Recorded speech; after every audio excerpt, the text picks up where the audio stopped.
Okay, so my name is Hellen.MPG, and I'm the affirmative side to abolishing the death penalty.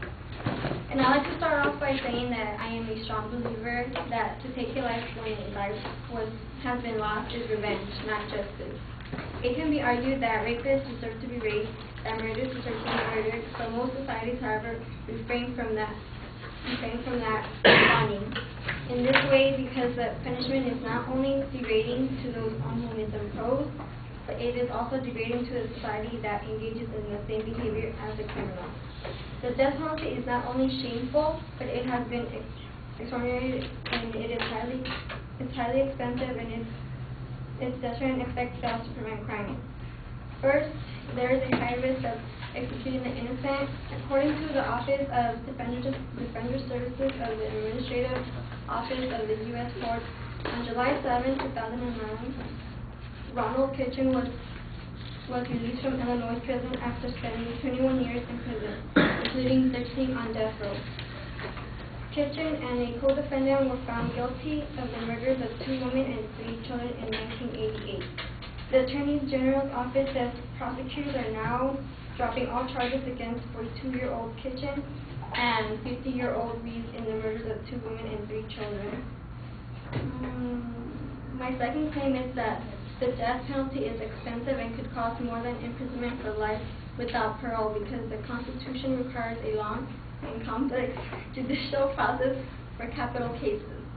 Stated by the California Commission on the Fair Administration of Justice on July 1, 2008, using conservative rough projections, the Commission estimates the annual cost of the present system of $137 million per year. The present system, after implementation of the reforms, of $232.7 million per year, and a system which imposes a maximum penalty of lifetime incarceration instead of the death penalty is $11.5 million. It also creates a decrease in funding for highways and police, and it also increases taxes. It is not only costly, but it also takes a great amount of years to get to a death penalty case.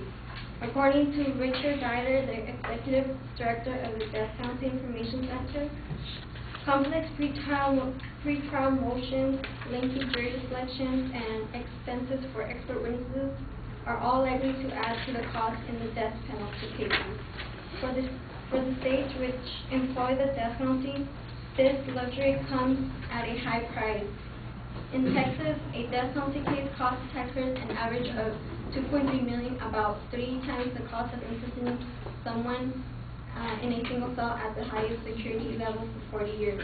In Florida, each execution is costing the state $3.2 million. Financially, California, which is like financially the worst, one report estimated that the state could have saved $90 million each year by abolishing capital punishment. My last claim is that the deterrent effect fails to stop crime.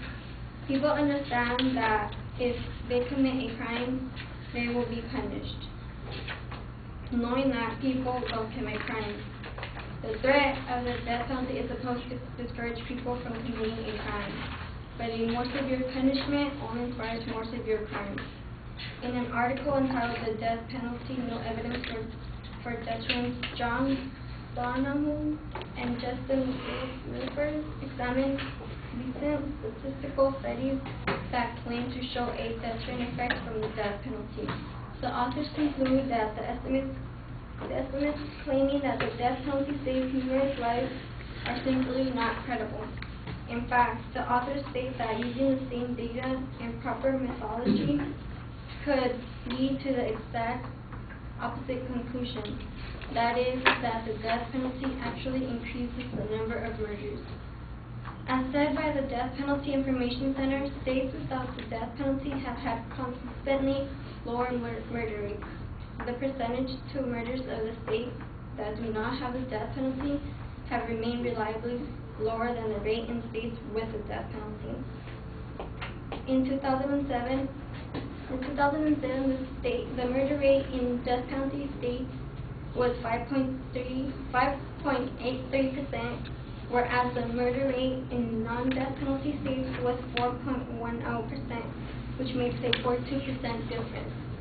A recent study by Professor Michael Radlin and Tracy Lacotte of the University of Colorado found that 88% of the nation's leading criminologists do not believe the death penalty is an effective deterrent crime. The study, do executions lower homicide rates, the views of leading criminologists published in the Journal of Criminal Law and Criminology concluded there is overwhelming consensus among America's top criminologists that the empirical research conducted on the deterrence question fails to support the threat or the use of the death penalty. Therefore, it fails to prevent crime.